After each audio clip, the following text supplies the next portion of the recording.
ಇಳಿಯೋದು ಕಷ್ಟ, ಹತ್ತೋದು ಕಷ್ಟ. For example ನೋಡಿ, ಇದೊಳಗೆ ಕೂತ್ಕೊಂಡು ಮೇಗಡೆಲ್ಲ ಹಾರ್ತಾ ಇದ್ರೆ ಎಷ್ಟು ಚೆನ್ನಾಗಿರುತ್ತಲ್ಲ. So good. Oh bro, sorry bro, just give me 5 minutes, okay? Just 5 minutes. Oh no, calm down, please, calm down. So guys, ನೀವು ಕೋಟಿ ರೂಪಾಯಿ ಕಾರ್ಗಳು ನೋಡಿದ್ದೀರಾ. ಈ ಕಾರ್ ನೋಡಿ ಹೆಂಗಿದೆ. This is Ford Mustang GT. Okay, anyways, ಈ ಕಾರ್ ಬಗ್ಗೆ ಮಾತಾಡೋಣ. ಕೋಟಿ ರೂಪಾಯಿನ ಕಾರ್ ನೋಡಿದ್ದೀರಾ, ಬೈಕ್ ನೋಡಿದ್ದೀರಾ, ಆಮೇಲೆ ಬಿಲ್ಡಿಂಗ್ ನೋಡಿದ್ದೀರಾ. ಬಟ್ ಇವತ್ತು ನಿಮಗೆ ತೋರ್ಸಕ್ಕೆ ಹೋಗ್ತಿರೋದು ಸಮಥಿಂಗ್ ಅಮೇಜಿಂಗ್ ಗುರು. ನೀವು ಇಮ್ಯಾಜಿನ್ ಕೂಡ ಮಾಡ್ಕೊಂಡಿರೋಕ್ಕಾಗಲ್ಲ ಈ ತರ ಒಂದು ಥಿಂಗ್ ಇದೆ ಅಂತ. ಇವತ್ತು ನಾವು ತೋರಿಸ್ತಿರೋದು ಕಾರು ಅಲ್ಲ, ಬೈಕು ಅಲ್ಲ, ಸ್ಕೂಟ್ರು ಅಲ್ಲ, ಬೋಟು ಅಲ್ಲ, ಸಮಥಿಂಗ್ ವೆರಿ ಡಿಫ್ರೆಂಟ್. ಹೋಗೋಣ. ಹೋಗಿದ ಮುಂಚೆ ಈ ಡೋರ್ನ ಕ್ಲೋಸ್ ಮಾಡೋಣ. ನೋಡಿ, ಈ ಥರ ಡೋರ್ ಕ್ಲೋಸ್ ಮಾಡೋದು. Come on, let's go. Follow me. We are actually showing you one of the craziest thing you could ever imagine. Come on. Not this one. ಇವತ್ತು ನಾನು ನಿಮಗೆ ತೋರಿಸಿರೋದು ನಾರ್ಮಲ್ ಕಾರ್ ಅಲ್ಲ. ಇವತ್ತು ನಾನು ನಿಮಗೆ ತೋರಿಸಿರೋದು flying car. Wow, flying car ಗುರು. ಟನ್ ಡಡಾನ್. ಫ್ಲೈಯಿಂಗ್ ಕಾರ್ ಅಲ್ಲ, ಫ್ಲೈಯಿಂಗ್ ಡ್ರೋನ್. ಇದು ಪ್ರಪಂಚದ ಮೊದಲನೆಯ electrical passenger drone. Electrical passenger drone.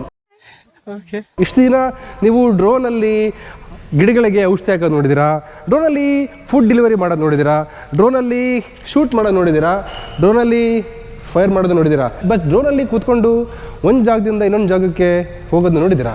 ಮನುಷ್ಯನ ಕರ್ಕೊಂಡು ಹೋಗೋ ಡ್ರೋನ್ ಬಗ್ಗೆ ನಾನು ಕೂಡ ಕೇಳಿದೆ, ಬಟ್ ಯಾವತ್ತೂ ಕೂಡ ಖುದ್ದಾಗಿ ನೋಡಿರಲಿಲ್ಲ. ಐ ಆಮ್ ಸೋ ಫಾರ್ಚುನೇಟ್ ಇದನ್ನು ನೋಡೋಕ್ಕೆ ಸಿಕ್ಕಿರೋದು. ಬೈ ದ ವೇ, ಇದರ ಹೆಸರು E-Hang 184.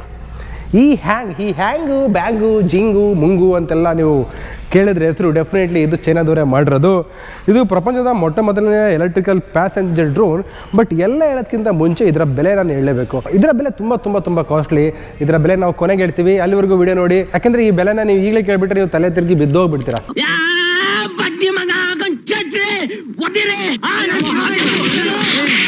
ಇದರ ಬೆಲೆ 3 ಕೋಟಿ. Bro, 3 crores? What the fuck? ಇದ್ರ ಬಗ್ಗೆ ತಿಳ್ಕೊಂಡಾದ್ಮೇಲೆ ನೀವೇ ಹೇಳಿ, ಇದಕ್ಕೆ 3 ಕೋಟಿ ರೂಪಾಯಿ ಕೊಡ್ಬೋದು ಕೊಡಬಾರ್ದು ಅಂತ. ಒಂಥರ ಒಳ್ಳೆ ಕೋಳಿ ಮೊಟ್ಟೆ ಥರ ಕಾಣುತ್ತಲ್ಲ ಇದು ನೋಡೋಕ್ಕೆ ಶೇಪು. ಆ್ಯಕ್ಚುಲಿ ಇದನ್ನು ಮ್ಯಾನುಫ್ಯಾಕ್ಚರ್ ಮಾಡಿ 5 ವರ್ಷ ಆಯಿತು. ಬಟ್ ನೀವೆಲ್ಲ ಇವತ್ತು ನೋಡ್ತಾ ಇರೋದು. ಇದಕ್ಕೆ 8 ಮೋಟರ್ಗಳಿದ್ದಾವೆ. ಸೊ ಒಂದೊಂದು ಮೋಟರ್, ಇಲ್ಲೊಂದು ಮೋಟರ್ ಇದೆ. ಅದೇ ರೀತಿ ಇದಕ್ಕೆ 8 ಪ್ರೊಪೆಲ್ಲರ್ ಕೂಡ ಇದೆ. ನೋಡಿ, ಪ್ರೊಪೆಲ್ಲರ್ಗಳು ಆಯಿತಾ. ಆ್ಯಂಡ್ ಇದೆಲ್ಲ completely carbon fibre propeller. First ನಾವು ಎಷ್ಟಿದ್ರ ಬಗ್ಗೆ ನೋಡೋಣ, ಆಮೇಲೆ ಒಳಗಡೆ ತೋರಿಸೋಣ, ಹೆಂಗೆ ಓಡಿಸೋದು, ಏನು ಮಾಡೋದು ಎಲ್ಲನೂ ತೋರಿಸ್ತೀವಿ ಬನ್ನಿ. ಸೊ ನಿಮ್ಗಿಲ್ಲೊಂದು ಹೆಡ್ ಲ್ಯಾಂಪ್ ಸಿಗುತ್ತೆ. ಈ ಹೆಡ್ ಲ್ಯಾಂಪು ಇದು ನೋಡಿ, ಹೆಡ್ ಲ್ಯಾಂಪ್ ನೋಡಿ, ಇಲ್ಲಿ ಒಳ್ಳೆ 20 ರೂಪಾಯಿ ಟಾರ್ಚ್ ಥರ ಐತಲ್ಲ ಇದು. ಬಟ್ ಆಕಾಶದಲ್ಲಿ ಆರೋರಿಗೆ ಹೆಡ್ ಲ್ಯಾಂಪ್ ಹಾಕಬೇಕು. ಬೇಸಿಕಲಿ ಇದು ಸಿಂಗಲ್ ಸೀಟರ್. ಅನ್ಫಾರ್ಚುನೇಟ್ಲಿ ನೀವು ನಿಮ್ಮ ಹೆಂಡತಿ ಜೊತೆ ಅಥವಾ ನಿಮ್ಮ ಲವರ್ ಜೊತೆ ಹೋಗೋಕ್ಕಾಗಲ್ಲ, ನೀವು ಒಬ್ಬರೇ ಹೋಗ್ಬೇಕು ಇದರಲ್ಲಿ. ಬಟ್ ಮಾಡ್ತೀರಾ, ಒಂದು ಇಬ್ಬರಿಗಾರ ಮಾಡಿದರೆ ಚೆನ್ನಾಗಿರ್ತದೆ ಅಂತ ಅನ್ಸುತ್ತೆ. ಇದ್ರ ಒಳಗಡೆ ಹೋಗೋದು, ಇದನ್ನು ಆಪ್ರೇಟ್ ಮಾಡೋದು ಎಲ್ಲ ಕೂಡ ಡಿಫ್ರೆಂಟ್ ಇದೆ. ಸೊ ಇದು ಮ್ಯಾಕ್ಸಿಮಮ್ ಅಂದರೆ 100 ಕಿಲೋನ ವೆಯ್ಟ್ ಮಾಡುತ್ತೆ. Just 100 kilo. ಯಾರಾದರೂ 100 kg ಇಂತ ಜಾಸ್ತಿ ಇದ್ದರೆ ದಯವಿಟ್ಟು ಇದನ್ನು ನೀವು ತೊಗೋಬೇಡಿ. ಯಾಕಂದರೆ ಇದು ಗಾಡಿ ಇದು ಮೇಲಕ್ಕೆ ಹೋಗಲ್ಲ. ಇದು 100 kg ಇದರ ಮೇಲಕ್ಕೆ ಹೋಗಲ್ಲ. ಸೊ ಬೇಸಿಕಲಿ ಇದನ್ನು ಒಂದ್ಸಲ ನೀವು ಚಾರ್ಜ್ ಮಾಡಿದ್ರೆ ಇದರಲ್ಲಿ ನೀವು 40 ರಿಂದ 50 ಕಿಲೋಮೀಟರ್ ಹೋಗ್ಬೋದು ಅಷ್ಟೇ. ಜಸ್ಟ್ 40 ರಿಂದ 50 ಕಿಲೋಮೀಟರ್ ಅಷ್ಟೇ ಒಂಥರ ಚಾರ್ಜ್ ಮಾಡಿದ್ರೆ. ಬೇರೆ ಈಗ ನಾರ್ಮಲ್ EV ಕಾರ್ಗಳಲ್ಲಿ ನೀವು ಚಾರ್ಜ್ ಮಾಡಿದ್ರೆ 400 ಕಿಲೋಮೀಟರ್ 500 ಕಿಲೋಮೀಟರ್ ಕೊಡುತ್ತೆ. ಬಟ್ ಇದು 40 ರಿಂದ 50 ಕಿಲೋಮೀಟರ್ ಅಷ್ಟೇ ಕೊಡುತ್ತೆ. ಅಂದಾಗೆ ಇದರ ಟಾಪ್ ಸ್ಪೀಡ್ ಬಂದು 100 km/h, ಅಂದರೆ 100 ಕಿಲೋಮೀಟರ್ ಟಾಪ್ ಸ್ಪೀಡು. ಇದರ ಫ್ಲೈಯಿಂಗ್ ಆಲ್ಟಿಟ್ಯೂಡ್ ಬಂದು 11,000 ಹೈಟ್, ಅಂದರೆ 11,000 ಹೈಟ್ ಮೇಗಡೆ ಆಗುತ್ತೆ. ನಾರ್ಮಲ್ ಫ್ಲೈಟ್ಗಳೆಲ್ಲ ಒಂದು 30,000 40,000 ಫ್ಲೈಟಲ್ಲಿ ಹೈಟೆಲ್ಲ ಆರುತ್ತೆ. ಬಟ್ ಇದಕ್ಕೆ ಕೇವಲ 11,000. ಸೊ ಒಂದ್ಸಲ ನಿಮ್ಗೆ ಏನಾದರೂ ಚಾರ್ಜ್ ಖಾಲಿ ಆಯಿತು ಅಂದರೆ ಮತ್ತೆ ನೀವು ಇದನ್ನು ರೀಚಾರ್ಜ್ ಮಾಡ್ಬೋದು. ರೀಚಾರ್ಜ್ ಮಾಡೋಕ್ಕೆ ನಿಮಗೆ 2 ಅವರ್ ತೊಗೊಳುತ್ತೆ. ಬಟ್ ಇದು ಆ್ಯಕ್ಚುಲಿ ಇವಾಗ ಮಾಡೋದಲ್ಲ, ಇದು ಆ್ಯಕ್ಚುಲಿ 5 ವರ್ಷದ ಮುಂಚೆನೇ ಮಾಡಿದ್ದಾರೆ. 5 ವರ್ಷದ ಮುಂಚೆ ಹಂಗಿತ್ತು. ಇವಾಗ ಸ್ವಲ್ಪ ಇವಾಗೆಲ್ಲ ಫುಲ್ ಅಡ್ವಾನ್ಸ್ ಆಗಿಬಿಟ್ಟಿದೆ ಗುರು. ಈಗೆಲ್ಲ ಫಾಸ್ಟ್ ಚಾರ್ಜಿಂಗ್ ಇದೆ, ಜಾಸ್ತಿ ರೇಂಜ್ ಕೊಡುತ್ತೆ. ಬಟ್ ಇವೆಲ್ಲ ನಂಗೆ ಕೇಳಾದ್ಮೇಲೆ ನಂಗೆ ತಲೆಯಲ್ಲಿ ತುಂಬ ಡೌಟ್ ಇದೆ.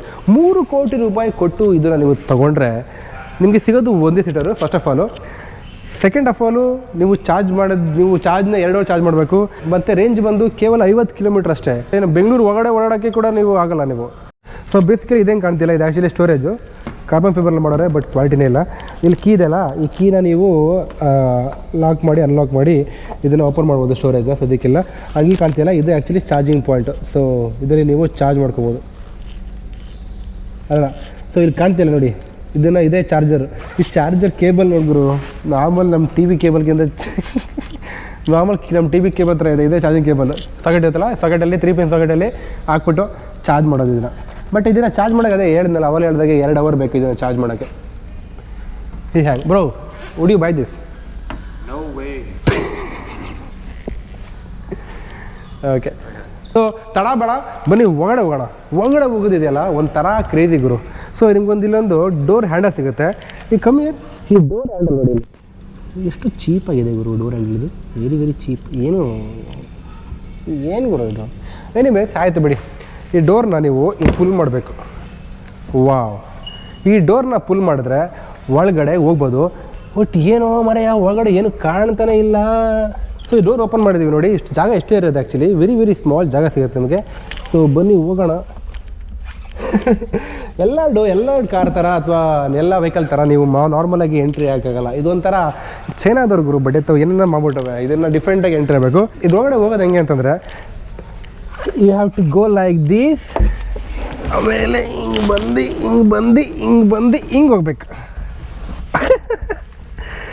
This is how you get into this small drone. ಒಳಗಡೆ ಕೂತಿದ್ದೀನಿ, ನನಗೆ ತಲೆ ಕೆಡ್ತಾ ಇದೆ. ಏನಿಲ್ಲ ಗುರು ಒಳಗಡೆ, ಇಲ್ಲಿ ಹೆಂಗುರು ಓಡಿಸೋದಿಲ್ಲ, ಏನಿಲ್ಲ ಗುರು ಇದರಲ್ಲಿ ಒಳಗಡೆ ಏನಂದ್ರೆ ಏನೂ ಇಲ್ಲ. ಇಲ್ಲೊಂದು ಸೀಟ್ ಕೊಟ್ಟವ್ರೆ. ಈ ಸೀಟ್ ಕೂಡ ಚೀಪ್ ವೆರಿ ವೆರಿ ಚೀಪು. ಮತ್ತು ಇದು ಬೆಲ್ಟ್ ಇರುತ್ತೆ ನಿಮಗೆ. ಆಬ್ವಿಯಸ್ಲಿ ಈ ಬೆಲ್ಟ್ ಹಾಕೋಬೇಕು ಹಿಂಗೆ ನೀವು. ನಮ್ಗೂ ಶೂ. ಸೊ ಜೆಟ್ ಪ್ಲೇನಲ್ಲೆಲ್ಲ ನೀವು ಹೋಗ್ಬೇಕಾದ್ರೆ ಬೆಲ್ಟ್ ಹಾಕ್ಕೊಂತೀರಲ್ಲ, ಆ ಥರ ಬೆಲ್ಟ್ ಹಾಕ್ಕೊಂಡು ಯಾವ ಟು ಇದು ಯಾಕೋ ಆಯ್ತಿಲ್ಲ ಗುರು ನನಗಿದ್ದು. ಹಿಂಗೆ ಹಾಕೋಬೇಕಾಯ್ತಾ? ಹಂಗೆ ಹಾಕೋಬೇಕಷ್ಟೆ. ಬಟ್ ನೀವು ನೋಡಿದ್ರೆ ಆಶ್ಚರ್ಯ ಪಡ್ತಿರ್ಬೋದು ನೀವು, ಒಳಗಡೆ ಏನಿಲ್ಲ ಇಲ್ಲಿ ಗುರು. ನನಗೆ ಆ್ಯಕ್ಚುಲಿ ತುಂಬ ಕುಳ್ಳ ಅಂತ ಅನಿಸ್ತಾ ಇದೆ. ನಾನು ಆಲ್ರೆಡಿ ಕೂಡ ಇಲ್ಲ, 5.10 11 ಇದ್ದೀನಿ. ತುಂಬ ಕುಳ್ಳ ಅಂತಿದೆ.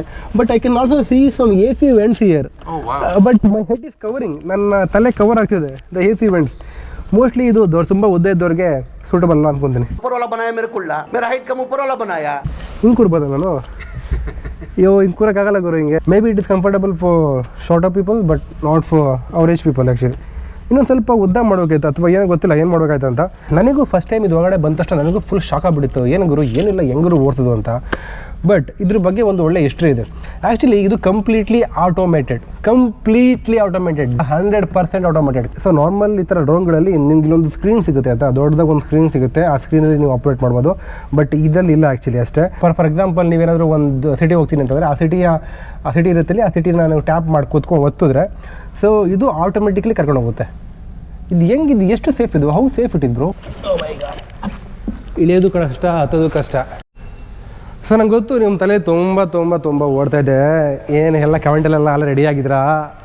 ಅಲ್ಲ ಗುರು, 3 ಕೋಟಿ ರೂಪಾಯಿ ಕೊಟ್ಬಿಟ್ಟು ಬರೀ 50 ಕಿಲೋಮೀಟ್ರ್ ಓಡಿಸ್ಬೇಕಾ? 3 ಕೋಟಿ ರೂಪಾಯಿ ಕೊಟ್ಬಿಟ್ಟು ಬರೀ ಒಬ್ಬರೇ ಹೋಗ್ಬೇಕಾ? ನಿಮಗೇನು ತಲೆಯಲ್ಲಿ ಬರ್ತಿದ್ದಲ್ಲ ಯೋಚನೆ, ಅದು ಕೂಡ ನನ್ನ ತಲೆಯಲ್ಲೂ ಇದೆ. ಬಟ್ ಆ್ಯಕ್ಚುಲಿ ಇದೊಂಥರ ಇನೋವೇಷನ್ ಆ್ಯಕ್ಚುಲಿ ಆಯಿತಾ. ಇವರು ಫಸ್ಟು ಮಾಡಿದ್ದು ಹ್ಯಾಂಗ್ ಅವರು ಫಸ್ಟ್ ಮಾಡಿದಲ್ವಾ, ಇನೋವೇಷನ್ ಮಾಡಿದ್ದಾರೆ ಈ ಥರ ಕೂಡ ಇರುತ್ತೆ ಅಂತ. ಬಟ್ ಹಿಂಗಿಂದ ನೋಡಿದ್ರೆ ಒಂಥರ ಕ್ಯಾಪ್ಸೂಲ್ ಥರ ಕಾಣೋದು ಗುರು. ಫಾರ್ ಎಕ್ಸಾಂಪಲ್ ನೋಡಿ, ಇದರೊಳಗೆ ಕೂತ್ಕೊಂಡು ಮೇಗಡೆಲ್ಲ ಹಾರ್ತಾ ಇದ್ರೆ ಎಷ್ಟು ಚೆನ್ನಾಗಿರುತ್ತಲ್ಲ. So good. By the way ಇದು ಆ್ಯಕ್ಚುಲಿ ಡೆಮೋ ಇಟ್ಟಿರೋದು, ಇದನ್ನು ಸೇಲಿಗೆಲ್ಲ ಇಲ್ಲ ಇದು. ಬಟ್ ಇದರ ಬೆಲೆ ಆ್ಯಕ್ಚುಲಿ 3 ಕೋಟಿ 3 crore. ಈ ಕಾರ್ಬನ್ ಫೈಬರ್ ಇದಿಲ್ಲ, ಈ ಕಾರ್ಬನ್ ಫೈಬರ್ ಪ್ಯಾನಲ್ ಎಷ್ಟು costly Guru. I think this is the most expensive part in this drone. Maximum range ಬಂದು 50 ಕಿಲೋಮೀಟರ್ ಅಂತಂದರೆ 100 ಕಿಲೋಮೀಟರ್ ಸ್ಪೀಡಲ್ಲಿ ಹೋದರೆ ವಿತಿನ್ 1 ಅವರಲ್ಲಿ ನೀವು ನಿಮ್ಮ ಡೆಸ್ಟಿನೇಷನ್ ತಲುಪ್ತೀರಾ. ಸೊ ಬೇಸಿಕಲಿ ಇದೇನು ಕಾಣ್ತಿಲ್ಲ, ಇದು ಆ್ಯಕ್ಚುಲಿ ಸ್ಟೋರೇಜು ಕಾರ್ಬನ್ ಫೈಬರ್ನ ಮಾಡೋರೆ, ಬಟ್ ಕ್ವಾಲಿಟಿನೇ ಇಲ್ಲ. ಇಲ್ಲಿ ಕೀ ಇದೆಯಲ್ಲ, ಈ ಕೀನ ನೀವು ಲಾಕ್ ಮಾಡಿ ಅನ್ಲಾಕ್ ಮಾಡಿ ಇದನ್ನು ಓಪನ್ ಮಾಡ್ಬೋದು ಸ್ಟೋರೇಜ್ನ. ಸದ್ಯಕ್ಕಿಲ್ಲ. ಇದೇ ಚಾರ್ಜರ್. ಈ ಚಾರ್ಜರ್ ಕೇಬಲ್ ನೋಡಿದ್ರು ನಮ್ಮ TV ಕೇಬಲ್ ಥರ ಇದೆ. ಇದೇ ಚಾರ್ಜಿಂಗ್ ಕೇಬಲ್. ಸಾಕೆಟ್ ಇರುತ್ತಲ್ಲ, ಸಾಕೆಟಲ್ಲಿ 3 ಪಿನ್ ಸಾಕೆಟಲ್ಲಿ ಹಾಕ್ಬಿಟ್ಟು ಚಾರ್ಜ್ ಮಾಡೋದು ಇದನ್ನು. ಬಟ್ ಇದನ್ನು ಚಾರ್ಜ್ ಮಾಡೋಕೆ ಅದೇ ಹೇಳಿದ್ನಲ್ಲ, ಅವಲ್ಲಿ ಹೇಳಿದಾಗೆ 2 ಅವರ್ ಬೇಕು ಇದನ್ನು ಚಾರ್ಜ್ ಮಾಡೋಕ್ಕೆ. ಓಕೆ, ಇವಾಗ ಇಂಪಾರ್ಟೆಂಟ್ ಟಾಪಿಕ್, ಇದು ಹೆಂಗೆ ವರ್ಕ್ ಆಗುತ್ತೆ, ಯಾವ ಥರ ವರ್ಕ್ ಆಗುತ್ತೆ, ಸೇಫ್ಟಿ ಹೆಂಗೆ, ಅದ್ರ ಬಗ್ಗೆ ಹೇಳೋಣ. ಸೊ ಬೇಸಿಕಲಿ ಈ ಹ್ಯಾಂಗ್ ಅವಾಗ ಹೇಳ್ದಂಗೆ ಇದನ್ನು ಮ್ಯಾನುಫ್ಯಾಕ್ಚರ್ ಮಾಡೋದು ಕಂಪ್ನಿ ಬಂದು ಈ ಹ್ಯಾಂಗ್ ಅಂತ. ಸೊ ಏನಂತಂದರೆ ನಿಮ್ಗೆ ಆ್ಯಕ್ಚುಲಿ ನಿಮಗೊಂದು ಡಿಸ್ಪ್ಲೇ ಸಿಗುತ್ತೆ ಆಯಿತಾ, ನಿಮಗೊಂದು ಸ್ಕ್ರೀನ್ ಸಿಗುತ್ತೆ. ನೀವು ಅದನ್ನು ಆಪ್ರೇಟಿಂಗ್ ಮಾಡೋ ಒಂದು ಸ್ಕ್ರೀನ್ ಸಿಗುತ್ತೆ. ಬಟ್ ಅನ್ಫಾರ್ಚುನೇಟ್ಲಿ ಈ ಒಂದು ಮಾಡಲಲ್ಲಿ ಇಲ್ಲ. ಬಟ್ ನಾರ್ಮಲಾಗಿ ನಿಮ್ಗೆ ಇಲ್ಲಿ ಸಿಗುತ್ತೆ. ಅಥವಾ ನಿಮಗೆ ಒಂದು ಮೊಬೈಲಲ್ಲಿ ಟ್ಯಾಬ್ ಇರುತ್ತೆ, ಆ ಮೊಬೈಲ್ ಟ್ಯಾಬ್ನ ಅಲ್ಲಿ ಫಿಕ್ಸ್ ಮಾಡಿರ್ತಾರೆ. ಅದು ಕೂಡ ಇವಾಗ ಇದರಲ್ಲಿಲ್ಲ, ಅದರಲ್ಲಿ ನೀವು ಆಪ್ರೇಟ್ ಮಾಡ್ಕೋಬೋದು. ಸೊ ಇವಾಗಲೇ ಬಂದು ಕೂತ್ಕೊಂಡು ನೀವು ಎಲ್ಲಿಗೆ ಹೋಗ್ಬೇಕಂತ ನೀವು ಟೈಪ್ ಮಾಡಿ ಕೂತ್ಕೊಂಡ್ರೆ ಅದು ನಿಮ್ಮನ್ನು ಒಂದು ಜಾಗದಿಂದ ಇನ್ನೊಂದು ಜಾಗಕ್ಕೆ ಕರ್ಕೊಂಡು ಹೋಗುತ್ತೆ. ಬಟ್ ಹೆಂಗೆ ಕರ್ಕೊಂಡು ಹೋಗುತ್ತೆ, ಇದು ತುಂಬ ಇಂಪಾರ್ಟೆಂಟ್ ಕ್ವಶನು. ಸೊ ಬೇಸಿಕಲಿ ಇವ್ರದ್ದು ಒಂದು ಆಪ್ರೇಷನ್ ಯೂನಿಟ್ ಇರುತ್ತೆ ಆಯಿತಾ. ಈಗ ಈ ಹ್ಯಾಂಗ್ ಚೈನಾದಲ್ಲಿ ಒಂದು ಆಪ್ರೇಷನ್ ಯೂನಿಟ್ ಇದೆ. ಸೊ ಅವರೇ ಎಲ್ಲ ಕಂಟ್ರೋಲ್ ಮಾಡ್ತಾರೆ, ನೀವೇನು ಕಂಟ್ರೋಲ್ ಮಾಡಬೇಕಾಗಿಲ್ಲ. ಸೊ ನೀವು ಎಲ್ಲಿಗೆ ಹೋಗಬೇಕು ಅಂತ ನಿಮ್ಮ ಡೆಸ್ಟಿನೇಷನ್ನ ನೀವು ಇಲ್ಲಿ ಟೈಪ್ ಮಾಡಿ ಇಟ್ಟರೆ ಒಂದು ಮಾನಿಟರ್ ಸಿಗುತ್ತೆ ಅಥವಾ ಏನು ಸ್ಕ್ರೀನ್ ಸಿಗುತ್ತೆ, ಅದರಲ್ಲಿ ನೀವು ಟೈಪ್ ಮಾಡಿಟ್ರೆ ಸೊ ಆ ಒಂದು ಕಂಟ್ರೋಲ್ ಸಿಸ್ಟಮ್ ಇರುತ್ತಲ್ಲ, ಕಂಟ್ರೋಲ್ ಯೂನಿಟ್ ಇರುತ್ತಲ್ಲ, ಅವರು ಇದನ್ನು ಕಂಟ್ರೋಲ್ ಮಾಡ್ತಾರೆ. ಅವರು ಇದನ್ನು ತಗೊಂಡೋಗಿ ಕ್ಲೀನಾಗಿ ಅವ್ರದ್ದೊಂದು ಸೇಫ್ ಲ್ಯಾಂಡಿಂಗ್ಸ್ ಜಾಗ ಇರ್ತಲ್ಲ ಅಲ್ಲಿ ಇಡ್ತಾರೆ. ಸೊ ಹಾಗಾಗಿ ಸ್ವಲ್ಪ ಸೇಫ್ಟಿ ಅಂದರೆ ಒಬ್ಬರು ನೋಡ್ತಿರ್ತಾರೆ ನಿಮ್ಗೆ ಯಾವಾಗಲೂ. ಸೊ ನೀವು ಸುಮ್ಮನೆ ನೀವು ಉಂಪಾಡಿ ನೀವು ಒಬ್ಬರೇ ಕೂರೋಕ್ಕೆ ಆಗಲ್ಲ ಸರ್, ನಿಮ್ಮ ಪಾಡಿಗೆ ಒಬ್ಬರೇನು ಓಡಿಸ್ಬೇಕು ಆ ಥರ ಏನಿಲ್ಲ. ಆ್ಯಂಡ್ ಇನ್ನೊಂದೇನು ಗೊತ್ತಾ, ಇವರು ಕ್ಲೇಮ್ ಮಾಡೋ ಪ್ರಕಾರ, ಈ ಹ್ಯಾಂಗ್ ಕ್ಲೇಮ್ ಮಾಡೋ ಪ್ರಕಾರ ಇದಕ್ಕೆ ನೀವು ಇದನ್ನು ಓಡಿಸೋಕ್ಕೆ ನಿಮಗೆ ಯಾವುದೇ ರೀತಿಯಾದ ಲೈಸೆನ್ಸ್ ಬೇಕಾಗಿಲ್ಲ. ಏನಕ್ಕೆ ಅಂತಂದರೆ ಇವೆಂಚುಯಲಿ ಅಪೇರೆಂಟ್ಲಿ ನೀವು ಇದನ್ನು ಓಡಿಸ್ತಿಲ್ಲ, ನೀವು ಒಳಗಡೆ ಪ್ಯಾಸೆಂಜರ್ ಹೋಗ್ತಿದ್ದೀರಾ. ಫಾರ್ ಎಕ್ಸಾಂಪಲ್ ಈಗೊಂದು ಏರೋಪ್ಲೇನಲ್ಲಿ ನೀವು ಹೆಂಗೆ ಕೂತ್ಕೊಂಡು ಹೋಗ್ತೀರಾ, ಅದೇ ಥರ ಇಲ್ಲಿ ಕೂತ್ಕೊಂಡು ಹೋಗ್ತಿದ್ದೀರಾ ಅಷ್ಟೇ. ಬಟ್ ಏರೋಪ್ಲೇನ್ ತುಂಬ ಜನ ಇರ್ತಾರೆ, ಏನಾದರೂ ಹೆಚ್ಚು ಕಮ್ಮಿ ಆಯಿತು ಅಂತಂದರೆ ನಿಮ್ಗೆ ನೋಡ್ಕೊಳ್ಳಿರ್ತಾರೆ, ನಿಮಗೆ ಟೀ ಕಾಫಿ ಕೊಡೋಕ್ಕೆಲ್ಲ ಇರ್ತಾರೆ. ಬಟ್ ಇದರಲ್ಲಿ ಯಾರು ಇರಲ್ಲ. ಕಮಾನ್ ಗಾಯ್ಸ್, ಬರೀ ಇದರ ಮ್ಯಾಕ್ಸಿಮಮ್ ರೇಂಜ್ ಬಂದು 50 ಕಿಲೋಮೀಟರ್ ಅಂತಂದರೆ 100 ಕಿಲೋಮೀಟರ್ ಸ್ಪೀಡಲ್ಲಿ ಹೋದರೆ ವಿತಿನ್ 1 ಅವರಲ್ಲಿ ನೀವು ನಿಮ್ಮ ಡೆಸ್ಟಿನೇಷನ್ನ ತಲುಪ್ತೀರಾ. ಐ ಮೀನ್ ದುಡ್ಡಿದ್ರೆ ತಗೋಬೋದು ಗುರು, ದುಡ್ಡಿದ್ರೆ ತಗೊಂಡು ಒಂಥರ ಶೋ ಆಫಿಗೆಲ್ಲ ಚೆನ್ನಾಗಿರುತ್ತೆ. ಸೊ ಇವ್ರದ್ದು ಒಂದು ಯೂನಿಟ್ ಇರುತ್ತೆ, ಇವ್ರದ್ದೊಂದು ಡಿಪೋ ಇರುತ್ತೆ. ಆ ಡಿಪೋದಲ್ಲಿ ಈ ಥರ 100 ಡ್ರೋನ್ಗಳು ಇರ್ತವೆ. ಸೊ ನೀವೆಲ್ಲಿ ಬುಕ್ ಮಾಡ್ತೀರಾ ಆ ಡ್ರೋನು ಅಲ್ಲಿಗೆ ಕಳಿಸ್ತಾರೆ. ಸೊ ಬಂದುಬಿಟ್ಟು ಹತ್ಕೊಂಡು ಕೂತ್ಕೊಂಡ್ರೆ ದೆನ್ ಇದು ಕರ್ಕೊಂಡು ಹೋಗುತ್ತೆ. ಅಫ್ಕೋರ್ಸ್ ಇದನ್ನು ಆಪ್ರೇಟ್ ಮಾಡ್ತಿರ್ತಾರೆ. ಗಾಯ್ಸ್, ಇದೆ ಈ ಡ್ರೋನ್ ಬಗ್ಗೆ ಚಿಕ್ಕ ಮಾಹಿತಿ, ನನಗೆ ಗೊತ್ತಿರೋ ಮಾಹಿತಿ ನಿಮ್ಗೆ ಹೇಳಿದ್ದೀನಿ. ಬಟ್ ಇದೆಲ್ಲ ಕೇಳಾದ್ಮೇಲೆ ನಿಮ್ಗೆ ಏನಂತ ಅನಿಸ್ತಾ ಇದೆ? ಸೊ ನಿಮ್ಗೆ ಅನಿಸುತ್ತಾ ಇದು ತುಂಬ ಯೂಸ್ಫುಲ್ ಅಂತ? I don't know, it might not be. Mostly ಇದನ್ನು ಪ್ರೈಸ್ನ ಸೇಫ್ಟಿ ವೈಸ್ನ ಇನ್ನೂ ಸ್ವಲ್ಪ ಆಪ್ಟಿಮೈಸ್ ಮಾಡಿದ್ರೆ ಮೋಸ್ಟ್ಲಿ ಇದು ಯೂಸ್ಫುಲ್ ಆಗಬಹುದು. ಬಟ್ ನೋಡಿ, ಪ್ರಪಂಚ ಎಷ್ಟು ಬೇಗ ಡೆವಲಪ್ ಆಗ್ತಾ ಇದೆ. ನಾವು ಆಲ್ರೆಡಿ ಫ್ಲೈಯಿಂಗ್ ಕಾರ್ ಬಗ್ಗೆ ಯೋಚನೆ ಮಾಡ್ತಿದ್ವಿ, ಸೊ ಆಲ್ರೆಡಿ ಬಂದೇ ಬಿಟ್ಟಿದೆ. ಅದೇನಾಗಿರ್ಬೋದು, ಇದು ಯೂಸ್ಫುಲ್ಲು ಅಥವಾ ಹೆಲ್ಪ್ಫುಲ್ಲು ಅಥವಾ ಅದೆಲ್ಲ ಸೆಕೆಂಡ್ರಿ. ಬಟ್ ಇದರ ಒಂದು ಇನೋವೇಷನ್ ಇದೆ ಅನ್ನೋದನ್ನ ಅಪ್ರಿಷಿಯೇಟ್ ಮಾಡಬೇಕು. ಸೊ ಡೆಫಿನೆಟ್ಲಿ ಮುಂದಿನ ದಿನಗಳಲ್ಲಿ ಈ ಥರ ಕಾರ್ಗಳು, ಈ ಥರ ಡ್ರೋನ್ಗಳು ನಮ್ಮ ರಿಯಲ್ ಲೈಫಲ್ಲೂ ಕೂಡ ಯೂಸ್ ಮಾಡೋ ಅಂಥ ಸಂದರ್ಭ ಬಂದರೂ ಕೂಡ ನಾವು ಆಶ್ಚರ್ಯಪಡೋ ಅವಶ್ಯಕತೆ ಇಲ್ಲ. ಸೊ ಗುಡ್ ಲಕ್ ಡ್ರೋನ್ ಮಾಡೋರಿಗೆ, ಡ್ರೋನ್ ತಯಾರಿಸೋರಿಗೆ, ಡ್ರೋನ್ ಮಾಡಬೇಕು ಅಂತ ಅಂದ್ಕೊಂಡಿರೋರಿಗೆ ಎಲ್ಲರಿಗೂ ಗುಡ್ ಲಕ್ ಹೇಳೋಣ. ಸೊ ಏನಾದರೂ ಒಂದು ಆಗಲಿ, ನಮ್ಮ ಸಮಾಜಕ್ಕೆ ಒಳ್ಳೆಯದಾಗಲಿ ಅಂತ ಹೇಳ್ತಾ ಈ ಒಂದು ವಿಡಿಯೋನ ಮುಗಿಸೋಣ. ಮುಂದಿನ ವಿಡಿಯೋದಲ್ಲಿ ಇನ್ನೊಂದು ಇಂಟ್ರೆಸ್ಟಿಂಗ್ ಆಗಿರೋ ಒಂದು ವಿಷಯ ಜೊತೆ ಮತ್ತೆ ಸಿಗೋಣ. ಅಲ್ಲಿವರೆಗೂ ಟೇಕ್ ಕೇರ್, ಟಾಟಾ, ಬಾಯ್ ಬಾಯ್.